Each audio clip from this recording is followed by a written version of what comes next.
Sairam everyone. Happy Diwali to you all. Just to recollect where we are at the study of Sathya Sai Vahini, we are on chapter 10, and where Swami is talking about various parts of yoga and the yogis. At the moment, we are studying about Karma Yoga. Swami, in the last week, we were discussing the potential obstacles in the practice of Karma Yoga, which Swami is talking about, so that we are more clear as to how we have to pursue that path. So I will stop here with that, and I will ask Kalyan to just read what we read last week, and then if there's nothing else to discuss, we can move forward. Saira.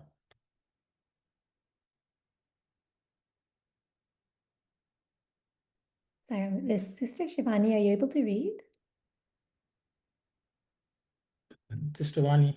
Or Shivani, I think Sister Sorry, Vani. sorry, sister. I won't be able to read. Yes. I'm driving. Yeah. No, I was asking if Yeah, Shivani's sister is available to read. Oh, okay, maybe not. There's one. You're asking me? Yes. Oh, okay. Sure.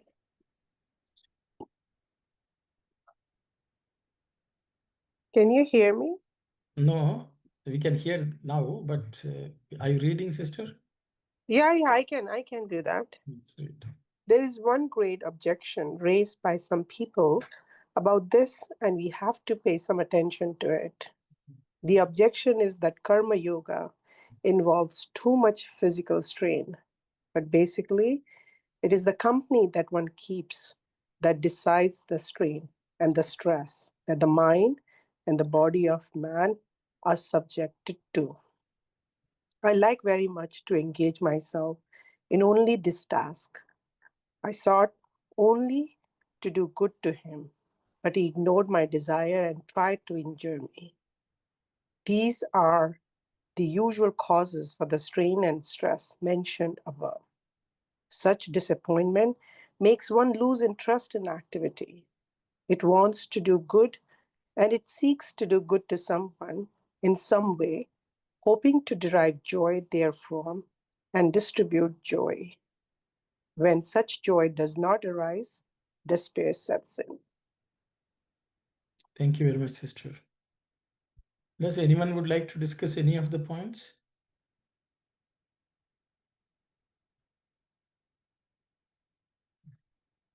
If not, we can move on. Saira.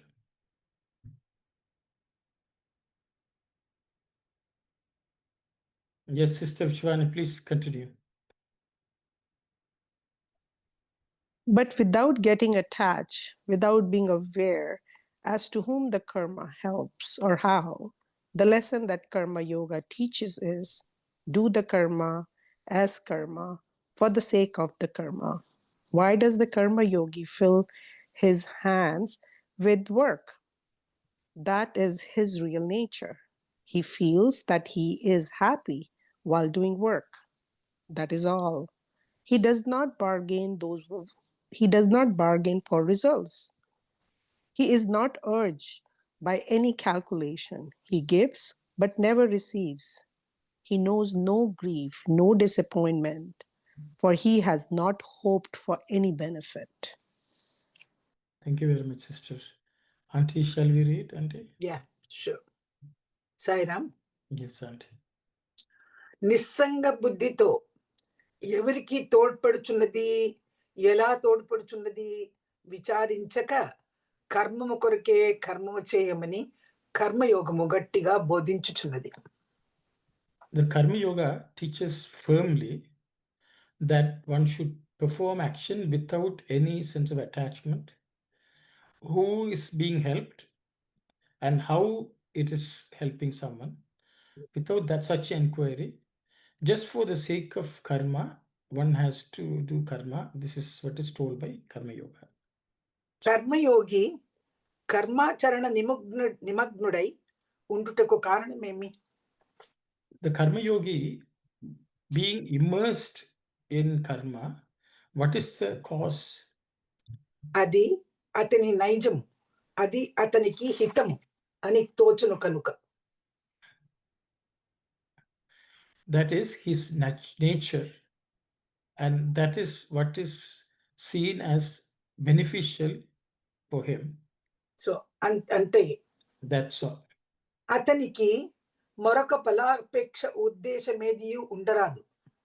For him, there should not be any other desire for fruits of any kind. అతడు నిరంతరము పరులకు ఇచ్చువాడే కానీ పుచ్చుకొనివాడు కారాదు. He is one who always gives to others and not someone who takes from others. కాడు కర్మయోగి అట్టివాడు క్లేశమునకు అతీతుడు. Is not such a person. He he transcends everything, and even his over pain also. He has transcended pain and suffering also. In the last paragraph, when we referred to as company in English, Sangam company, but actually it's the attachment with which he works. Yes. Sangame karanam. Thank you very much, Auntie. So we will, I don't know, anyone like to discuss any of the points here? Ira, what is Swami meaning by without inquiring into whom and how it is being helpful? So very nice question, Kalyani. So does it mean we just don't care at all and perform? I think that is the natural question which comes up. What is Swami referring? We should not worry about who it is helping and how it is helping. We should not engage in such inquiry, but we should serve. And so I will, that's the question, I guess. Anyone who would like to volunteer, what do you think Swami wants us to, how Swami expects us to perform duty? Saira.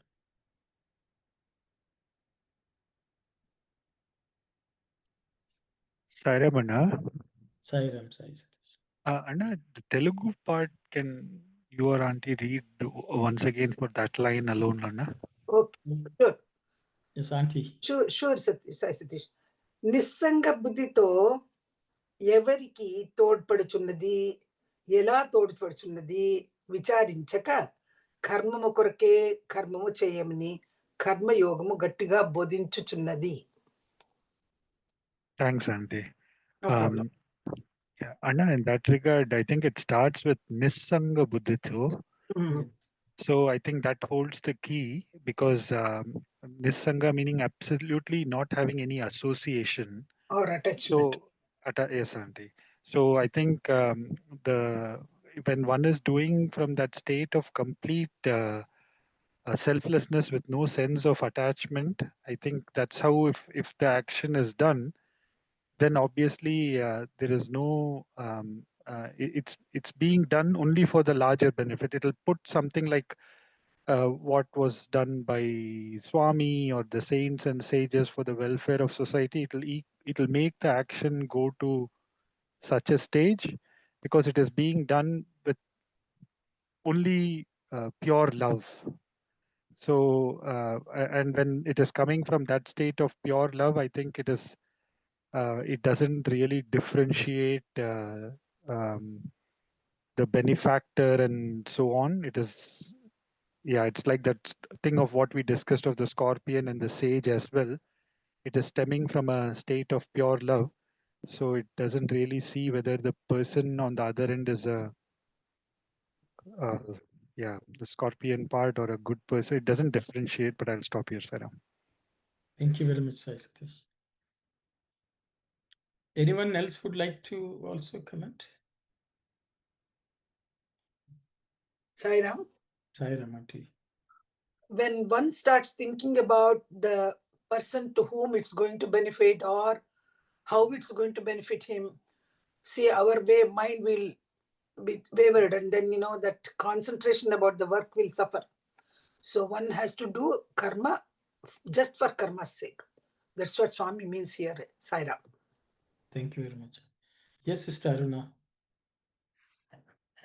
Sai Ram, here karma's sake, we have to understand what is karma and then only we can serve. So do the karma as karma. So we have to know what is the karma that we are doing. Then only we will not see who we are serving and all. So that part only we have to be, we have to understand. But usually any karma that you are doing, you always think that you are serving Swami, and in that way your thought, words, deeds will give the other, whoever the receiver, the um, it will fulfill their needs, and you will be contented. So that is the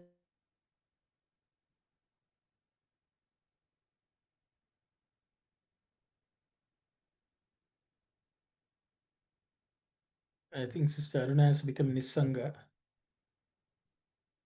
She's I understand this one. Thank you, Sarah. Didn't you hear it? What I said, brother? no, you This became wasn't audible. for some time. Internet connection is unstable. Okay, sorry, it's coming. Okay, You I had repeat, no. sister. What I was trying to say is we have to understand what is karma clearly, and anything that we are serving, we have to think that we are serving the Lord, and then the intention will be right. So you don't need to worry about the result of it. That's how I will look at it then as a karma. Thank you, So, Sarah. thank you, sister. You said what we should know what is karma. Is it a question or a Yeah. statement? No, we have to know first, right? We have to understand what is karma. Always we have said, karma, sometimes you may be right, but others won't look at it on the right perspective. So you have to know what is the right karma to do first. So you have to understand before serving. Thank you, Sarah. Okay, thank you, sister. What you're trying to get it? I don't know. Brother, No, because Swami said, yeah, general objection is people will take it some other way. yes. But everyone in this world also thinks that they are doing the right thing. Yes, that's the thing. Is We that have to right? Is that right? know. We have to know. That's why we are studying here. But for you to understand Swami's teaching and Shastras, eh, then accordingly you have to understand what is the real karma, then do it. Thank you, Saira. Thank you very much, sister. Yes, Sister Shivani, please go ahead. My understanding, of course, it's more applicable to me, is at any level of my spiritual growth, whatever I'm doing, to me, it's right. And I think that's where the jnana comes very useful. As you read, as you introspect, reflect, you grow, and you say, oops, you know what I was thinking right was not right. And I think what we are doing right is very subjective in terms of where we are in my buddhi or in my jnana, how I'm reading, introspecting. So I guess there is right and there's nothing wrong. There's no wrong. Wrong is in our vision and how we see others or ourselves. So everybody's right in their own world where they are. And I think that's what karma is. My karma is not to look or see, am I right? Or whatever I think at this level, maybe 5 years down the line, that might not be the right thing. So just keep what everybody said. I think I'm just kind of going to repeat, and how Krishna has guided Arjuna as well, who he was very, disturbed at that time. You just do it. Don't worry about the end result. And this I will tell you, I mean, I said it loosely, but I think one of my group 4 girls, she came to me and she said, Auntie, I'm doing so good in physics subject, but I'm so nervous or so stressful. I'm not able to sleep and all of those things. She called me and I told her the same thing, that just study. Don't worry about you will get 100%. If you get 50%, if you put 100%, it's fine. I said it, but then I reflect. I said, do I really mean it? Do I really? I said as a very jnani person, or I know all, I am your guru. And I was reflecting, do I really mean it? Do I do it? So this is just the personal stuff. But yeah, as you just do, and don't worry, it might not come out to be the right thing. It might reverse. Like I will say something in Hindi, my dad used to say, kar bura, kar bhala, ho bura. Ant bhale ka bhala. Maybe whatever you do, the result might not be as you think, but it will, in long run, it will be fine. So long-winded answer. Thank you very much, sister. Anyone else would like to comment on this? Yes, Sanjay, please go ahead. Sai Ramarano. I think this two comments. One is we talked about the Atyadika Phalam, a couple of weeks ago. That has to be foremost in our mind, I think, when performing action. Is the action I'm performing taking me towards recognizing the one true reality? That's the first and foremost. But now that comes at a much later stage. And last week we discussed briefly about action that arises that is rooted in desire, raga, dvesha, likes and dislikes, versus action that might be rooted in our true nature. So I think to get to this point where what Swami has talked about in this last paragraph, there's a long process of purification of the likes and dislikes that has to happen. It is at the stage at which I might be right now. It is not. I cannot take what Swami is saying and say, okay, do whatever. It doesn't matter whether it benefits somebody or does not benefit, because my likes and dislikes haven't been put through the paces of the journey, haven't been purified. So a lot of my own personal raga dvesha factors into how I decide to do an action, when I decide to perform an action, and when will I repeat an action, if so on and so forth. So I think that purification process has to happen first before, to get to a point where one acts out of their real nature, like the story that was mentioned last time, where the sage, irrespective of being bitten, being stung by the scorpion, decides to do what is his true nature. And when it gets to that point, when we can get, when we get to that point, I think the action is guided by the eye on the Atyadika Phalam. And at that point, we may not be so much concerned about how it's helping and whether it's helping. It'll automatically be helpful towards that fruit. Okay, thank you, Sanjay. Auntie Saku? Yes, if you're working in a group, you just follow whatever the group leader says. Even you may disagree, but you have to just go along with what the group leader is saying. Is that what it means? Do the karma as karma for the sake of karma. So I'm just asking. So should we be concerned about the leader? Not the leader. Leader, if he is saying it in a certain way, the group is, if the whole group decides and goes along with the karma, you can go. But if there is a disagreement within the group, what should the one person who wants to follow this karma without any expectations should do? So, Auntie, so I'm sort of reminded of, the story of Bhishma and Drona. They felt their duty was to serve Duryodhana. Of course, they did with a lot of devotion and detachment and whatever. Is that good karma? Or should we choose a leader and a company which is beneficial? They didn't do a good karma because the The leader was not a proper leader.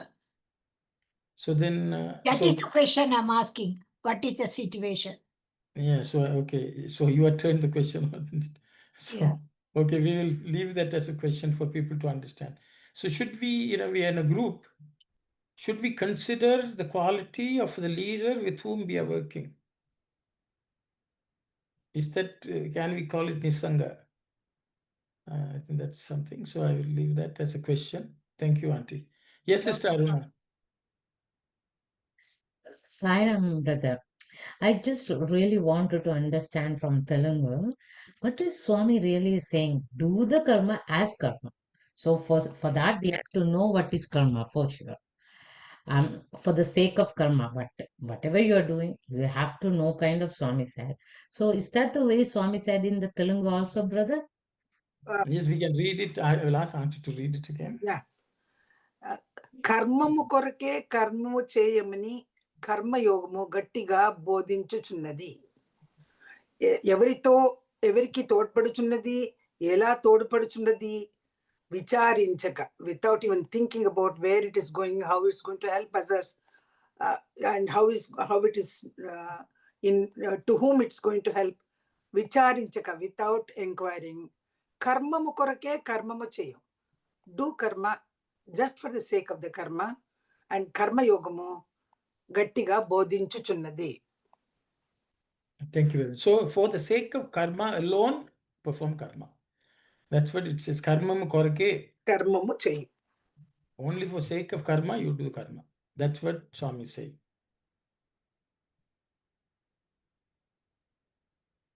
Okay. But as Shakuji was mentioning, if the leader is not guiding the people in his group or in her group, what should be done? That's the question I also want to ask. Good questions. Yes. So anyone would like to discuss any of the points, please? Because anyone can say, I'm offering it to Swami. I have a direct connection to Swami. All this is standard logic, reasoning people give. Yes. Sai Satish, please go ahead. Saramana. Yeah, you put me on a spot now by saying that statement ahead, because I was going to say Sarva Karma Bhagavat Prityartham. now you just made that thing. Now, how do you distinguish that? Yeah, because I'm going to, because ultimately it has to be Manasyekam, Vachasyekam, Karmanyekam. So now it becomes a very tricky one. How do you know whether other person is coming from a state of Manasyekam, Vachasyekam, Karmanyekam? Because they may claim that Swami told me, then that's a different thing altogether. But from Which my Swami? Which Swami? yeah, exactly, with Swami, it's a very tricky one. Yeah, no, but I will park that one. Let me interrupt you.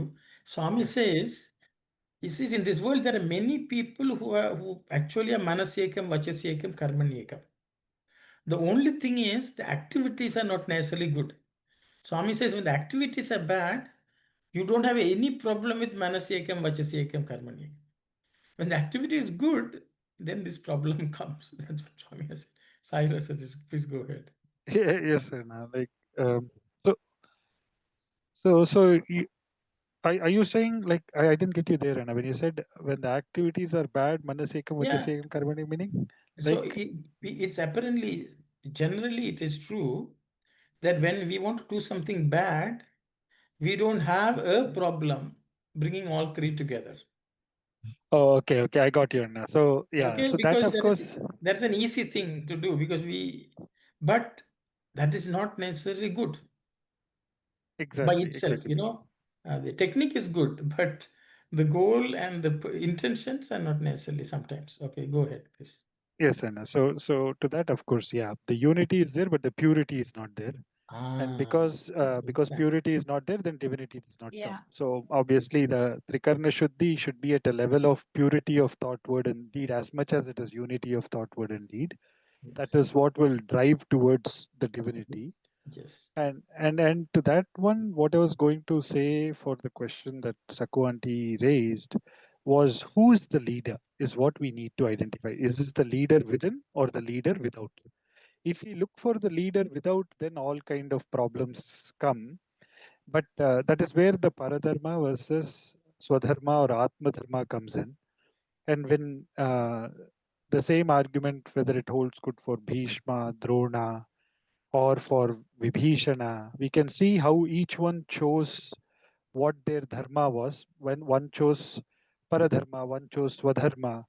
Ultimately, the consequences of that also we know. Bhishma clearly says that when Arjuna's arrows strike him and all the blood in his body comes out, and he then calls, or then Yudhishthira goes to him and he gives all the aspects of how dharma is. And when Draupadi laughs there, clearly the reason why he was in such a state of mind was asked, like, why are you talking about dharma to a person who knows everything about Dharmaraja, and why couldn't you do all of that to Duryodhana, who had actually to be advised about dharma? Then he clearly says that when he was there, he was eating the food from the Kauravas, what was given to him, and ultimately that went on to form his mind and all of that. And now all that body was drained of all the bad blood and so on. The inherent goodness was what was getting manifested in him, and he could come back to his true stature of being um, who Bhishma was. So ultimately, I would say that in any situation that we come, yes, we have the leader on the outside, but we have the leader on the inside itself. So long as we are able to stick to that leader on the inside and clearly see where that unity of thought, word, and and deed comes from, along with purity, then I think, despite the darkest of hours, we will still find the light. Sairam. Sairam Sai Satish, just to discuss some points which you brought up. See, Bhishma says, the blood was the problem of eating, the food from Duryodhana's hand or whatever. So I think we can ask a question: could Bhishma could have done something in advance so that he didn't get into that predicament? Was it at what point he could have done something different is a question we can ask. Can we or Yes, not? yes, sir, no, definitely, because it is ultimately like when, as Gangeya, he took the vow and all of that. He at one point placed Hastinapura more than anything else. It's like whom do we prioritize, and what we prioritize, which will ultimately tell us what is our course of action. He always felt that his first vow or his first duty or the highest priority was protecting the throne of Hastinapura versus forgetting that he has to protect the throne of his heart. If he would have prioritized the throne of his heart in which Krishna was seated, which he very well knew, then the outcome of the war would have been different. But because he chose the throne of Hastinapura, it led into all kinds of problems. Sairam. Thank you very much, Sai Satish. Thanks. Yes, Sister Vani, please go ahead. Sairam, brother. I think there is in Tamil, there's a proverb called Patram Arindu Pichayadu. So then, we need to make sure that we are, even though we are providing the service, we wanted to make sure that it's helping for a good side or good thing. So where the leader is on supporting not the righteousness or supporting the evil or supporting the bad stuff.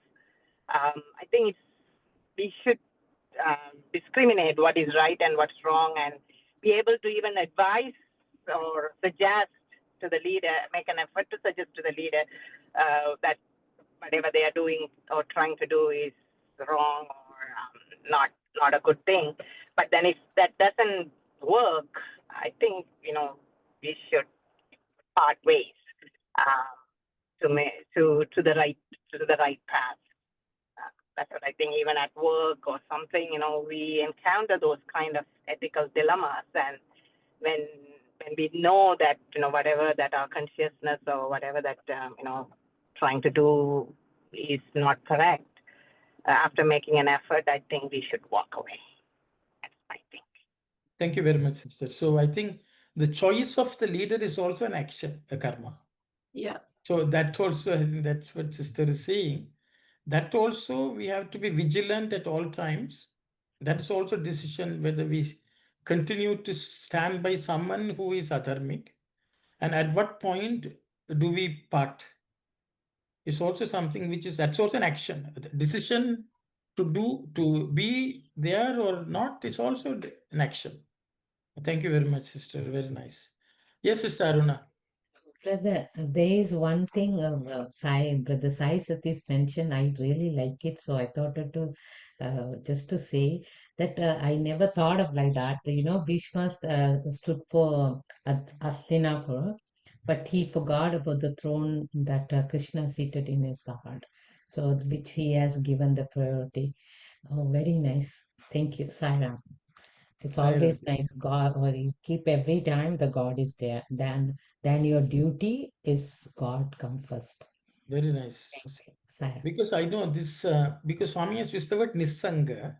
As soon as I read that, I was reminded of Bhajagovindam verse, Satsangatve Nissanga. When you are continuously in company of Sat, then you'll be able to remove the company of the rest. The Nissangam only comes with Satsangam. The throne in which the Lord is in our heart will, once that is the one which is given the highest priority, we will not give priority for our friends, our relatives, all those people with whom I've associated. All such associations will drop, which is like something like sannyasa also. Very nice. Yes, Auntie Saku, please go ahead. Yeah. Even in spirituality, you have to know which side you have to take.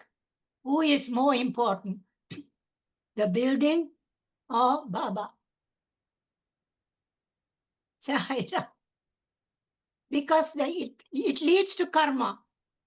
Yes. You may So- think you are doing a genuine karma, but if you are not following with the correct intention, then that will cause you negative karma.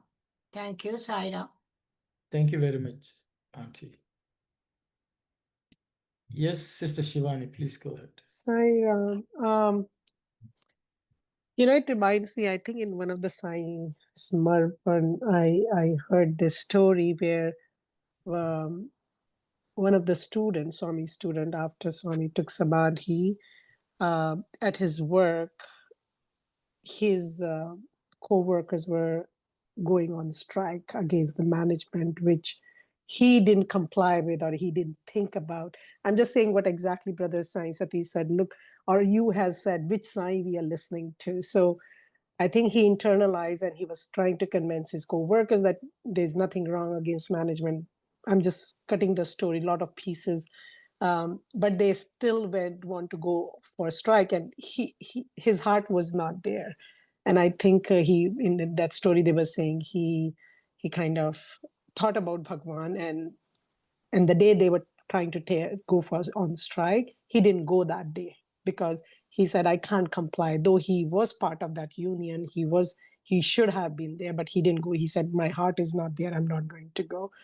And if he would have gone against, his job might be in jeopardy too. So I think not going there, he was nowhere neutral, or he just doesn't want to go. And then on the other side here in Prashanti, and pardon me if I'm losing some pieces there, one of the teacher or professor, he was telling this story to another person that Swami came, or he said, my student is coming, my best student is coming. And this student, he went with his family to Prashanti because he was a little uneasy. He said, I have to have Swami's darshan, of course, about of his samadhi. And when he went in, he went for accommodation. And in those conversations, he started talking about this. And the person who was listening, he said, I just heard somebody told me this story in his dream. Swami has mentioned to him this happened, and his best student is coming over here. So, I mean, as I forgot some pieces, it's just I'm kind of saying who you're listening to. And sometimes it's very hard decision because your life, your job, which provides you basic needs, food, shelter, clothing, how sometimes you can make decisions because sometimes at works, it's a work ethic or leader ethics, and your personal ethics are so much in clash, like it's conflict. It's a very sensitive or a very kind of, choice you have to make. Should I go with them and I won't have job? But then again, if the confidence and faith plays a critical role, do you have faith? And last week, the last piece, when I attended this session, I know Brother Aruno, you were saying, when you're taking medicine with vibhuti, do you really have 100% faith? So when you're making a decision and you know your values will supersede any others, just go for it. Believe in that sign within yourself. Sign down. Thank you very much, sisters. Yes, Sai Satish. Sai Ramana. I think Sister Shivani was talking about Anmol Mehta and Siddharth recounting that whole. Um, this happened in Siddharth's dream about Anmol Mehta and all of that. What you told, sister, I think when Anmol came to Parthi, of course, that whole thing transpired. But actually, I'm coming from the point of what you asked at the end of last week. You asked about a question about spirituality versus practicality. And I think you yourself answered that question with that dream as to how the practicality of the spirituality has to come in. So I just wanted to add that, Sairam. Thank you. And if I forgot some pieces, pardon me. It's just long back. I heard that's true. No, I think you got the gist of it, sisters. Thank you. Anyone else would like to come discuss any of the points? Kalyani, I don't know whether your question ever got answered. So what should we inquire? Or what should we not inquire? I think, is that the question, I think, Kalyani? Yes. So I think it's still a few questions are there. What is karma? See, Swami is talking about karma yoga, and see, sometimes we can only think of actions which we are performing for our personal reasons. I think Sister Shivana said somebody was writing an exam. Well, I don't know whether I will pass, so I will not fail. Things like that. Are these actions coming under this karma, or is it something else? I think then that brings the practical versus spiritual. Are spiritual activities different from practical activities? And can this also be considered karmas which just take us towards God? Many times people would say, I have to make money so I can eat, we can look after myself. I have family, I have my duty, I have to look after them. Do all these fall under karma yoga? Or, is that good enough? There are many people in the world who are doing that. So can it all be considered spirituality? Then Swami doesn't have to come down to talk to us about karma yoga. Yes, Brother Sivadas, please go ahead. Yeah, that's a good point you made. There are duties. What is duties and what is karma? So when a group leader and other stories, maybe do you come under duty? So karma is, I don't think it is duty as you are thinking. So karma is. I don't know actually what we discussed is applicable here, sir. Please, others can contribute on that. What is selfless karma? When we are in a group, I don't think it is selfless. It is joint effort for our purification, maybe. But the real karma, what is real karma? As you are thinking, please think aloud and elaborate on that, Okay, I thank you. am just confused actually. Sorry, Brother. Yes, Sister Shivani, please go ahead. I thought sorry, correct me. It was long back in our studies, like anything, even if I'm making tea for my family, but the intention, the action, maybe I don't have time to serve anybody.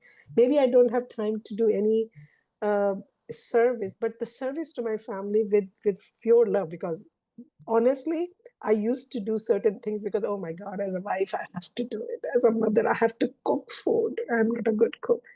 But with this study circle, I started putting so much love. Like, you know what? No, this is so much fun. Let me make it. I think that's any little thing you do is to me, I don't know, I might be wrong. Maybe I don't know what Bhagawan, even the thinking, I am putting some karma. Sitting down, I am even thinking I am putting some kind of karma out there, right? So to me is anything you do, little things, even lifting anything here to there, with conscious, with putting some purity to that action, is karma. Sorry, I'm maybe wrong, but I just believe that anything in mundane, folding clothes could be very small stuff, but doing with love and all of that, you are putting karma. You are. Sorry, my interpretation might be, and that's why I'm here in the study circle, and that's what I thought initially. I would love to hear more. What is karma? Thank you very much, sister. Yes, Santi Saku, please go ahead.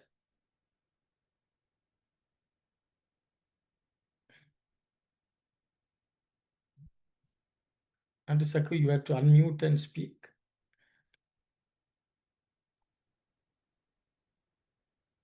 What is the meaning of karma? Every action a person does.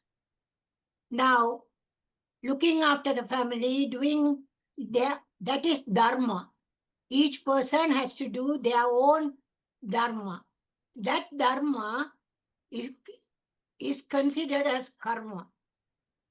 Because I think in the study circle, we were told that every action has to be offered to God throughout your daytime, throughout your life.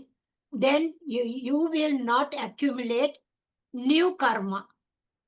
So if you are offering every action, even your every dharmic actions as karma, then that comes as under karma, right? That action. So you can't differentiate like this is spiritual karma, this is just personal karma. No, it can't be. Every action has to be classified as karma, and that has to be offered to God. That is dharma, personal dharma. If you're doing your household stuff, or you are going to work and earning, all this, it comes under dharma. But that dharma, will it come under karma? Because that is all actions, right? Thank you. I am clear. I'm concerned about it. Thank you. Thank you very much, Auntie. Anyone else would like to comment on this? Uncle. Yes. Just to add, I guess another question, but like you guys were talking about Bhishma. Yes, go ahead. Go ahead. So how maybe what he did was not the right thing, but Swami also describes Bhishma as like someone who's like a great devotee, and at the end of his life he got to see Krishna. So because and then we also learned about Dharmavyadha, who was like a butcher, and even though he was enlightened, he didn't stop doing that because that's what he was born into. That was his, that's what his family did. So he just continued to do that. So I thought, in a sense that you just do whatever action you're assigned in your birth, or back in the day would be based on your caste. But I guess whatever circumstances you're in, you just do that. Because if you look at like, oh, like this leader of this company that I'm working for has to be one of good character, then it might be hard to find a job, I guess. But I don't know. So I thought, if you could clarify that point as well. Very nice, Kalyani. Yes, thank you. Anyone who would like to answer some of these questions? I think because I think when we're studying it, we should in Tamil we say kasadara. We should understand it fully. That's the reason we are discussing. Anyone who would like to answer these questions? Yes, Sai Satish. Sorry, I'll attempt. I'm just going to give a theoretical standpoint. So, couple of things. Any karma that is done with the eyes on Swadharma becomes true karma. Now, how I'm going to again interpret this, anything like what Sister Shivani mentioned in terms of adding love to whatever action is being done, ultimately the action, we also say yoga karmasu kaushalam. In terms of yoga, um, it leads to refinement in action. And what is that refinement in action is nothing but where the small I dissolves and the capital I emerges. And that also becomes nissangatvam. Because ultimately, when the nissanga happens, or basically the companionship of the small I is given up, and all that is established is the capital I, then that leads to total selfless action, which is karma in its purest form, leading one to essence the swadharma or the swa of that swadharma. So let's take the example of Dharma Vyada or that of Bhishma. Ultimately, again, this is a subjective interpretation. When Dharma Vyada is doing his whole action of being a butcher and selling all of that, in fact, he goes to a level when that sage comes to ask his advice. He says, "This is not the right place to give you or have this discussion. Let us go to a different place." So he's so very clear as to Desha, Kala, Paristiti, how he engaged in that action, what he's doing for his customers at that point in time versus a seeker of knowledge has come. So that awareness itself tells how Dharma Vyada is operating versus Bhishma, who knows all of this, but ultimately still continued to keep his companionship with the Kauravas. So we will always encounter in our day-to-day situations where we have to do certain things which in the broader scheme of things may not fit into it. But so long as our complete awareness is there that Swami, you are the doer, I am only an instrument, I do it to the best of my ability and I offer it back unto you. With that awareness, when that action is done, then that action, whether it is cooking, folding clothes, participating in a satsang, anything, that sense of awareness and playing a witness consciousness or whatever we call as mindfulness, all of that will ultimately make the small I vanish and the capital I manifest, which makes it in line with Swadharma, which makes it also karma in its purest sense. But I'll pause here. Sairam. Thank you very much, Sai Satish. Anyone else has something to say? A question to this what Brother Sai Satish was saying. So I'm just thinking, let's not go far if somebody will do wrong. As your kids grow up, adult, and they do something wrong, they're not good kids. Put it that way. Unfortunately, they are not good kids, and they're not doing good things. Though you did your part, whatever you could do, but this is unethical. They are not doing right thing.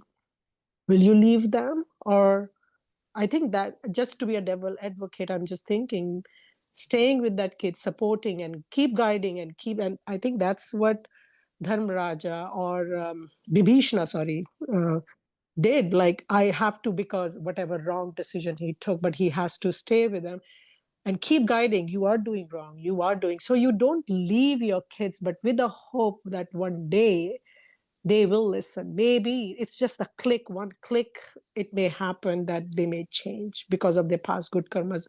It's just one of my suggestion, advice, or guidance may click to them and they may change.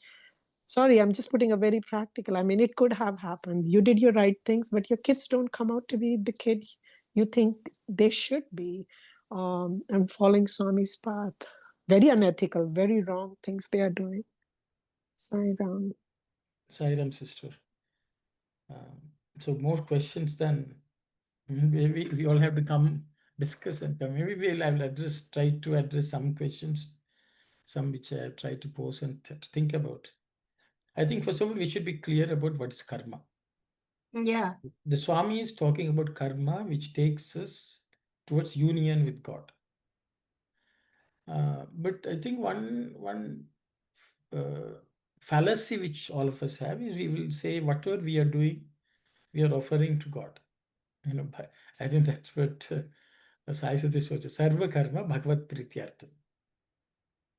So one thing is to say we are offering it for the pleasing God. One thing is to ask, will God like this? Okay, I think these are two questions. Just saying I am offering to Lord, you be pleased with that. Or to find out what will the Lord expect us to do and then do that. I think that's something which all of us have to ask ourselves, number one. Number two, Swami has very clearly stated in a couple of discourses. I think at our center we had some study cycle where Swami says many things like looking after yourself, looking after your family, all that is also essential. But it is also essential that you work for the welfare of the world. So Swami's formula is very simple.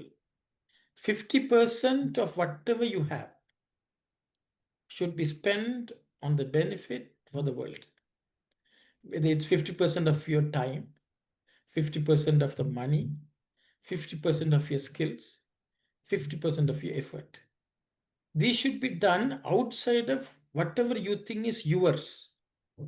I, my family, my children, and all that. That's also essential. It's a worldly duty. But the goal is to have 50-50 split.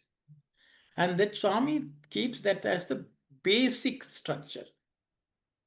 But if you want to progress spiritually, Swami says the formula has to slowly change. From 50%, 25% for you and yours, and 75% for the world. Then the final stage is 100% for the world. Or 50% for the world, 50% for God. Things like that. So the thing is, generally we have a struggle in even increasing the external world service. Bringing it to 50% is a big challenge. But generally what we say is, Swami, I will do only the first 50% looking after myself and mine. And I will just offer it to Swami, thinking that it is also worship. I think what Swami is very clear is, even if you are doing it for yourself and your family, which does not necessarily come with serving the world, that also you can spiritualize. You can spiritualize that also by offering, thinking of God, thinking that you are serving the Lord. But that does not necessarily bring you near God, because you have to spend 50% of everything you have to the world. That is the formula which Swami has given. So that only classes as dharma karma. Otherwise, you're only serving the small I. How much ever I say I'm not serving the small I, I'm serving the big guy. If I'm eating something, God is eating. If I'm feeding my children, I'm feeding God. That is all. Sometimes we try to, it's convenient philosophy of sorts, spiritual philosophy. Swami is very, very clear. Swami says you have to give back to the society 50% of whatever you have, bare minimum. Only then you are being fair to the world. Otherwise, you are stealing from the world. Time, effort, everything. This is Swami's thing. And I think I was listening to a discourse Swami gave in 1973, May, during the summer showers. You can take a look at it. Where Swami is saying, even if you are protecting yourself, you are feeding yourself, you are keeping your self healthy, that does not fall under the category of dharma karma. When Swami is talking about dharma karma, towards God, this is basic, essential, but you have to do more and more of serving the world. And that's why Swami gave us the organization, where you take up service activities, you dedicate your time with group, in a group setting, you serve the world. And I think that's very, very important for us. Otherwise, in this world, so many people are born, they live, they look after their family, provide everything, and they die. Are they all becoming united with God? Are they karma yogis? I think it's a question we have to ask. Swami has clearly stated some of this. Even if you look at the 9-point code of conduct, you would say you have to have bhajan at home, but you have to take part in group activities. Swami has given 50%, actually 60% for the world and 50 less than that for yourself. That's the way it is designed. So I think we should neglect. So that is, I think, it's karma. But I think choice of group with whom we serve also is very, very important. Because we can't shirk that responsibility. Of course, I think Kalyani asked a question about Bhishma. Bhishma was a great devotee, no doubt. See, Bhishma never lived for himself. The small I was fully effaced for him. To that extent, he is greater than anyone who is on earth. But the only thing is, at some level, he sort of was not vigilant enough. And as Sai Sati said, he gave to the thorn, Hasna more important than the throne in the heart. Again, Bhagavad Prityartham. He never would have thought, if he had asked the question, what would Krishna want me to do? Then everything would have changed. But that was a question he couldn't somehow come to ask. But I think because of that, he had to suffer himself also. That is because of that is his karma he had to burn. That's why he was on the bed of arrows for a long time. But of course, for the good things he benefited, for the negative things also he benefited. But he was someone who had fully erased his small I. He never lived. From his childhood, he sacrificed everything for his father or whatever. So I think of course, he's such a giant. But I just gave that as an example for us to discuss. What do we do in our situation? We are never Bhishma. Then we have to be a bit more careful as to who is the leader we choose. Okay. Yeah, so that's all I thought. I hope, Kalyani, that question answers. So karma is whatever the Shastras lay down as karma, that is karma. If Swami has laid out karma, which every devotee has to engage, that is karma. Dharma, karma. I think that's the way I understand. I hope my opinion, you should not give too much importance. But I will ask Sister Aruna, she has a hand up. Sorry. No, Sairam, brother. I just wanted to ask you. So there is a Swami has said the service start from home. That's where the confusion start, right? People When did he think say? that the Sister, home is the one we have to give the priority. That's not the way I think Swami interpreted. You have to do your home, but at the same time you have to look after the welfare of the world. So that's how I think Swami. But usually people say, oh, not people say, but my understanding from how people understand Swami's words, service start from home. Obviously, start from home, but it doesn't mean that you forget the welfare of the world to serve the world or do niskama karma with others too. That's how that I just started to say that because everyone say I have to do some home. There's a duty I have to do at home.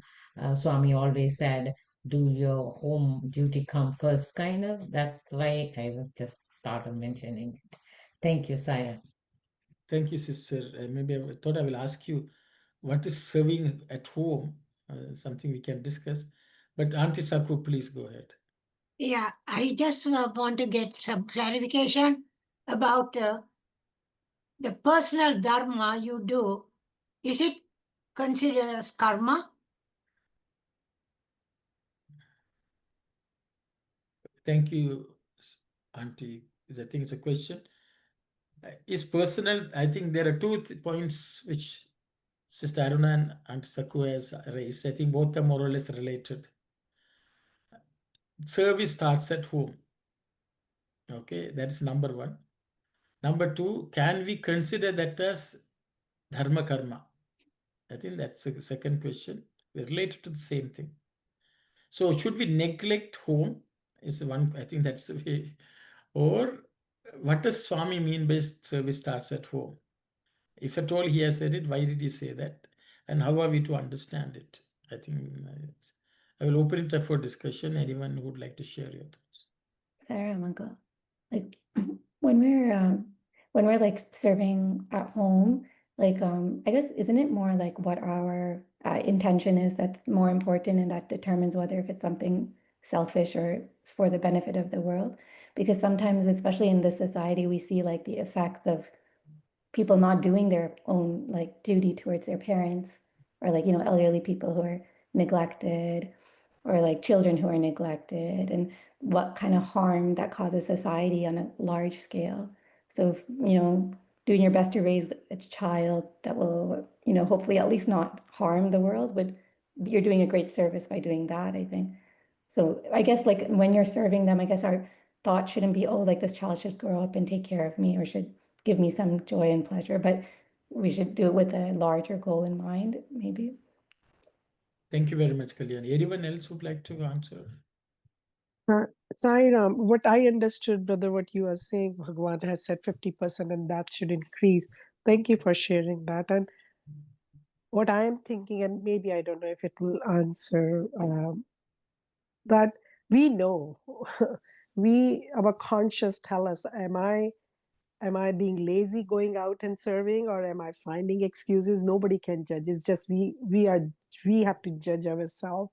And that's what I'm thinking now, reflecting, is if I'm saying I'm making tea of making food, but every day or every year I should reflect back and say, okay, I did this. Can I increase the hour? Can I increase a little more? Like even simple as Sai Center, right? Going for bhajan practice. Oh no, bhajan practice. Yes, it is needed. It is needed because you're doing service to people, those who are coming for bhajans on Thursday, listening to you. It's a service by itself. If I take it seriously and go for bhajan practice, same bhajan, I keep going. But we don't think that way, right? So I'm thinking that increasing year by year, maybe by 1%, and we will reach there where it's 60, 70, and eventually, if I am alive until 80, which I don't want, but if I am there, it should be 80% service, 20% here. So that's why I'm thinking I am a judger. I should assess. Am I making excuse? Am I doing the right thing? Am I, as if Bhagwan has said it should be 50, it means it should be 50%. It should be period. That's how I'm thinking. But thank you so much for sharing that. So thank you, sister. So anyone else would like to comment on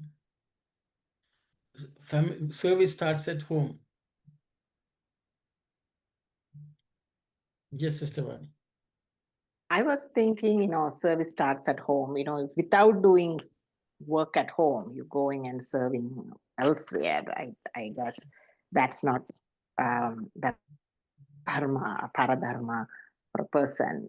So I think that's probably what Swami meant, service start at home, that, you have to first look after your home before you go and serve the community. But that is not, as you mentioned rightly, so the 50% of the karma, it doesn't fall into that.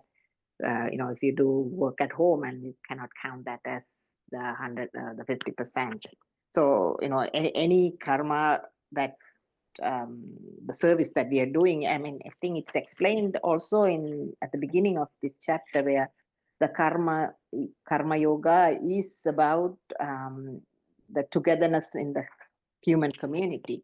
So I still think, you still have to do that type of a karma, that where you're benefiting the human community. Thank you, sister. Yes, Sai Satish.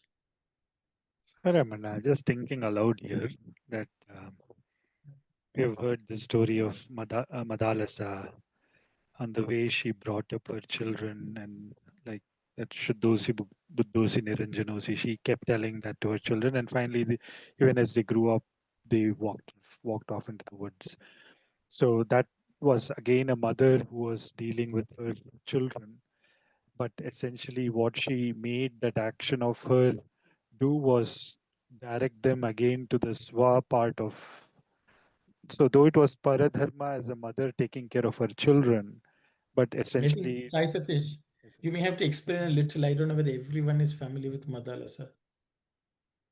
Anna, it's better you tell. I know very little of that story. It's better you tell the whole one. I know only the context that she kept telling the children again and again about who their true nature. It's better you tell it. Anyone? Okay, Anyway, at least you finished telling what you wanted to say. Yeah. So my thing, Anna, was more from the point that any of, like you said, or earlier also we discussed, Atmano Mokshartam Jagat Hitaya. It's two sides of the same coin. One works for the redemption on the internal while working for the society on the external. So in that way, whether even at home, the thing of how each of those relationships are tended to, if it is directed with the final or the ultimate goal of uh, the purpose of life, essentially the purpose of life, every action that way, if it is done, every karma is done knowing that smaranityam anityatam kind of a framework as to what is permanent and impermanent, and directing that action towards that level of permanency, then I think whether the action is done at home or it's being done at a societal level, however that action is done, because it's based on the touchstone of smaranitya nityamanityatam or nissangatvam, that whole thing, it's established on that primordial purpose and truth, then it doesn't matter what is being done at home also. But then again, like you said, it has to be with a full conscious effort of not a convenient philosophy, but it is a conscious effort that is being made, that in the other person realizing their true value is adding to to that part of helping others realize their inner value is what defines one's purpose, because they are working for others' redemption while doing it for themselves. Saira. Thank you very much, Sai Satish. Sai Satish has given the example of Madalasa as the example of service starts at home. So anyone who would like to know the story of Madalasa and would like to share, Sai Satish refused to tell the story. If anyone who can share, if not, okay, maybe I will go. So Madalasa was a queen who was a spiritual aspirant. So what happened was when she got the first child, her lullaby was you are the eternal, you are pure. She basically, Niranjanosi, Siddhosi, Buddhosi, that's the way she was singing the lullaby to the children. When they started walking, apparently they walked off into the forest in search of God. So one son left, second son left, and the third son left. The husband got really mad with her. She said, "What are you doing? You are keeping names which are, triggering them to go off to the world, in the forest. And, I was getting children so they can rule the country and, run the country." Then she said, "Okay, no problem." Then the fourth son was born. She named him Alarka, which basically means mad dog. She said, "You want a mad dog? You have it." But again, with that also, she sang Siddhosi, Buddhosi, Niranjanosi. So the thing is, an essential duty of a mother is to take them towards spirituality. See, when Swami says spirituality service starts at home, does not mean cooking what anyone likes, let them be successful in the world, let them have best clothes. No, that is not service at home. Service at home is spiritual service at home, is to even lead everyone in the home spiritually. Otherwise, we can say, "Oh, I have to look after, no one will look after, if I don't do, they will die." All these kind of things does not fall under service at home. Why Swami says service starts at home is, if we can learn and practice spirituality at home, it's a training ground for us to go out and work. That doesn't mean, I spend all my time cooking and cleaning and, keeping everyone happy at home so that they have an enjoyable life at home. They will be successful in the world. These are okay. They can never be Bhagavad Prityartham. They can never be service. So when Swami says service starts at home means do seva at home. Make life spiritual at home first. Work, I mean, no, we should not. Another thing is, sometimes we have home also, we have problems, fights, this and that. I want to do this, you want to do this, wear this cloth, don't wear that. What do we, where is service? So the sense of self-sacrifice should start at home. Sense of spiritual journey should start at home. That is service starting at home. And it is if we try to use that to conveniently use that excuse for our lack of spiritual effort, then that's our problem. Mother Lhasa was very, very successful. All her children went off to the forest in search of God. And so that is what Sai Satya Sai mentioned, as service begins at home. So the thing is, sometimes we engage in worldly activities at home and call it dharma. We are doing our duty. We are maybe doing duty what the world thinks we should do. We don't do necessarily think what God wants us to do at home. So we can make our home itself a temple before we go and work, serve at some other temple. We may decorate the house for having parties and things like that. That doesn't fall under dharma. Is our home a temple? Is the name of God ever ringing in our home? That's what Swami thinks of service starts at home, is my understanding. Swami has spoken about many of these things again and again. But sometimes we take a statement of Swami and we twist and turn to fit our life and then feel complacent that we are on the path of spirituality. I hope that's my small understanding. So I will stop here. I hope it's not very depressing. Sai Ram, Sister Aruna. Sairam, brother. It's my whatever I have come across. I just wanted to add more to it. See, when people says that I have a lot of work at home, I can leave for to do and come and do some service or participate in Swami's activity. If you think like that, even that is the way Swami will leave you to go. Like until you prioritize to see Swami or do work, as Swami says, once you take one step, I will take 100 steps towards you, kind of. If you don't do that, then without your knowledge, your time will be go with your house chores only, and you will not find any time. But our mindset also supposed to be there to do the service, like yes, our home duty. With that, you have to consider the world, how we have to serve others also important. Then I think you will be blessed to do that too. So that's how I think it's all with the state of mind it comes. So it's not that we understand with the home is come first, and if we don't have time, we are not going to do it. Kind of that is not the way to look at it. I just want to point out. Thank you, Sai. Thank you, Sister Saira. I don't know whether all the questions asked for anyone who. Yes, Sister Vani, please go. I have a question. So giving up the fruits of the action and surrendering or sarva karma bhavat pratyaktam. So is this the doership? Like we are giving up the doership. Is this the same as not assuming the doership or the not getting the benefits of the doership? Right? It's the same thing that you're saying.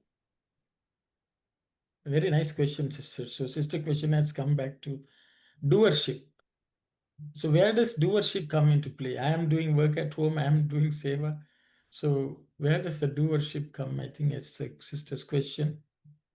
Sister, did I understand the question right? Yes, brother. I am confused now with whether it's the same or it's different. So, should we take on doership? Or shall we say, we are not the doer, Swami, you are the doer, and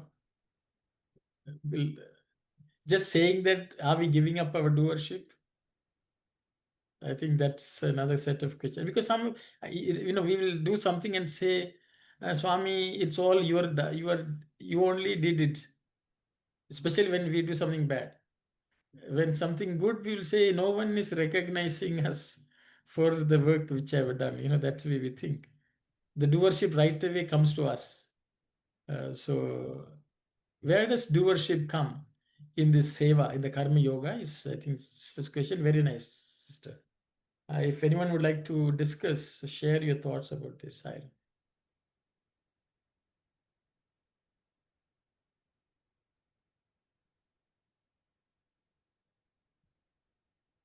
I think everyone has given up their doership, so no one is talking. Sai Ram, are you talking or is Swami talking? I don't know. So now, first you should know the knower, then you will know the doer. So I'm just coming to it's if there is a sense of expectation, then we know that the small I is existing when there is absolutely no expectation. And that is what I think Swami is telling in this, that do the karma as karma for the sake of karma. So I think when it is being done with the level of spontaneity, when Swami also was engaged in action, Swami was, for example, darshan that Swami would give was one action that gave so many things to so many people seated there. But that one darshan that Swami would give, whether in the morning or evening, the way that darshan happened itself was so magical because it was so spontaneous in the nature. So I think when any action is done with that level of spontaneity, with no calculative bent of mind of what is to come, based on the reaction, because that when the effort is at the reaction, reflection, and resound, I think then the doership at the level of small I becomes intense.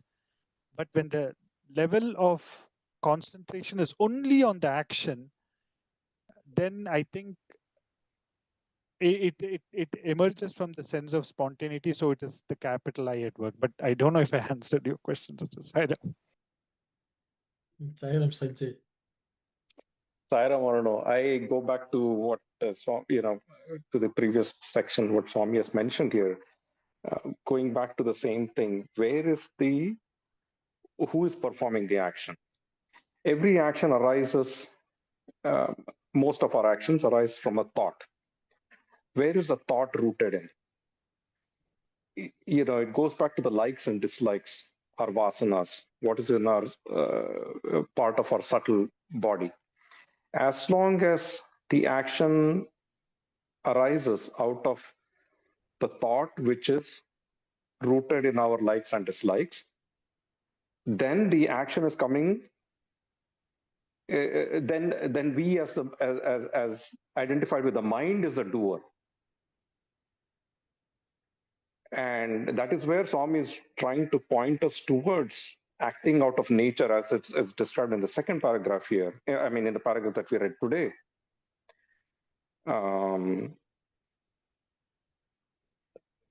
Acting out of one's real nature.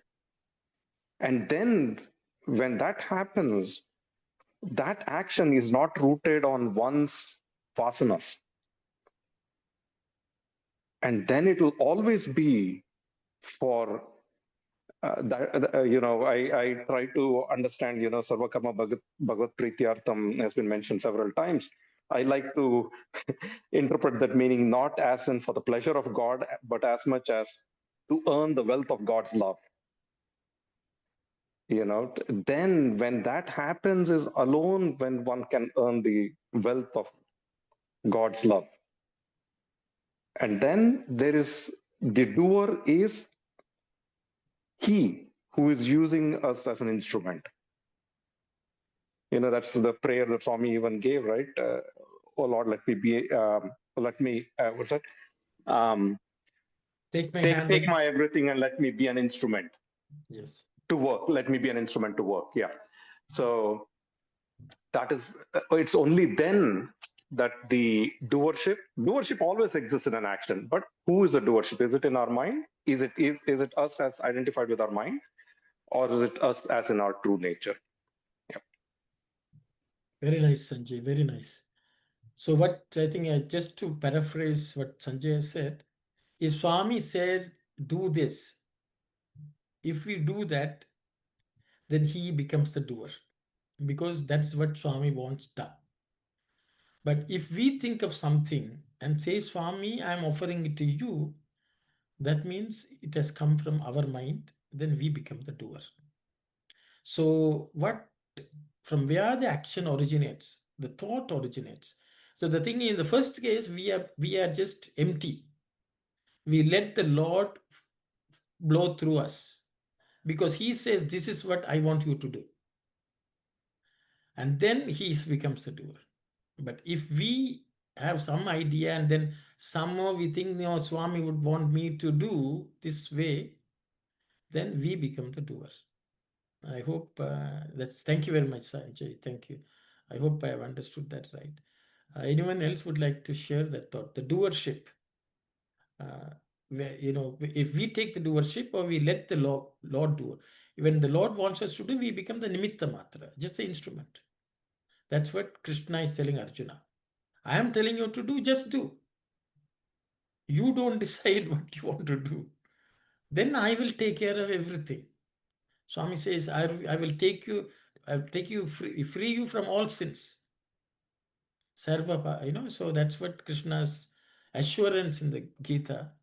Thank you very much, Sanjay. So, Sai Ram, Sister Shivani. Just to add what you are saying, it again, I don't know, I'm full of story today. I don't know why. As brother has said, doership. Are we just doing the lip service by offering to Bhagawan, you take care of it, or there is unity in our word, thoughts, and deed? And that's where we, I think it actually we offer to Bhagawan, right? Once Sister Geeta Ram, she said that she was offering a flower. She was going out to her work, and then she saw a beautiful flower in a backyard. She plucked it and she stopped the car. She said, I have to offer to Bhagwan. She went upstairs in her altar and she offered. And she said, there in Prashanti, Bhagwan said to her parents, that, what, she has offered the flower. I'm just kind of mixing up so many things. But what she was trying to say is, at that moment, there was unity in my word, thoughts, and deed. I offer flowers every time, but there was a moment when I literally offer, oh, this is for you, from your backyard, from your plant. This is from you. I'm offering to you. Something like that, she said, because she said there was unity in my word, thoughts, and deed, and it reached to him. He has never mentioned that before, but that day he offered. He mentioned. Saira. Thank you very much, sister. So, anyone, any points? I don't know whether any of the questions are remaining unanswered. Those whoever asked, I think, should ask or say if anything is remaining.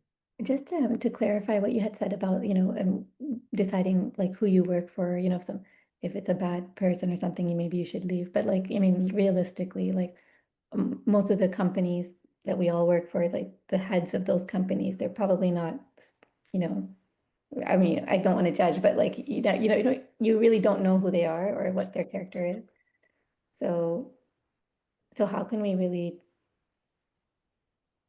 I guess, how can we do that practically? Thank you, Kalyani. So Kalyani's question is, how do we, do we judge or, and analyze, the people whom we are allied with, are they doing something good? How do we know that we are supporting their negative efforts? I think how to navigate that challenge is a question which Kalyani is asking, because she says, in this world, I don't know, we can't even find a job there. That was a point. Yes, Sanjay, please go ahead. I just want to add to that question, saying not only not find a job, we cannot find a country to live in. Today, it has become such that, and this is a very, very important question, and often we deal with it in several study circles. On what are the limiting factors that prevent us from making the right decision? Is it the mortgage payment considerations or lifestyle considerations, the positions we have, the lifestyle we have, our aspirations, how all these play into the web that we trap ourselves in, and how to get out of it, and what are the steps one has to take slowly to get out of it. It's a very, very deep and relevant question, but the answer is extremely hard and very personal at the end of it. Yeah. Thank you, Sai. Thank you, Sanjay. You have expanded the question. Anyone who would like to talk about it? I think we only have 2 minutes. Yeah, 2 minutes. I think if anyone has something short, I think we have to continue this topic. I hope people don't mind. But I think we should be very clear, how we live our life. So I think Sister Vani raised her hand and put it down. Sister, you can, if it's 1 minute, you can say something or ask. Sure, I'll be quick.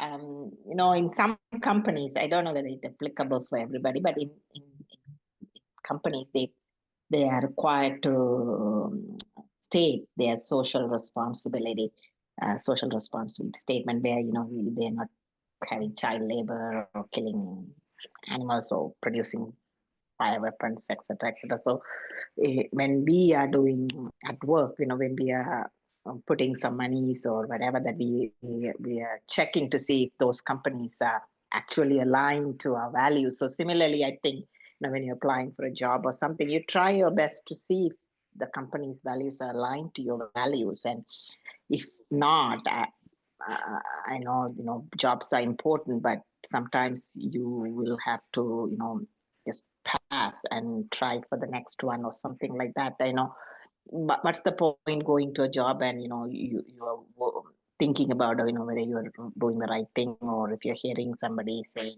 the company is doing bad stuff or producing fire weapons or things like that. So I was just thinking, and also it's also the level of your position. So if you're in an entry level position, whatever that you may be doing is not really affecting or contributing to that unethical stuff. But if you're actually doing those kind of stuff, or you are aware of through your job that you are supporting that, I think you have a choice to make. Thank you very much, sister. I think it's 4:30, so we will, once we start this, it's going to take a few minutes to discuss. And just a short thing, in this world, there is good and bad in everyone. Good and bad in the world, every organization also. So I think all of us can think, contemplate, and come back and share. And because all of us are in similar situations in this world. So how do we deal with it? How have we dealt with it? I think these are questions we can just share, and maybe something good will come out of that discussion. At this point in time, we are just focused on the discussion for discussion's sake. That's karma at this point in time. So hopefully Swami will guide us. We'll close the session with Samastaloka prayer, and we will meet again next week. Sai-Ram. Om Samastaloka Sukhino Bhavantu. Samastaloka Sukhino Bhavantu. Samastaloka Sukhino Bhavantu. Om Shanti, Shanti, Shanti. Sai-Ram, everyone. Sai Ram. Thank you so much.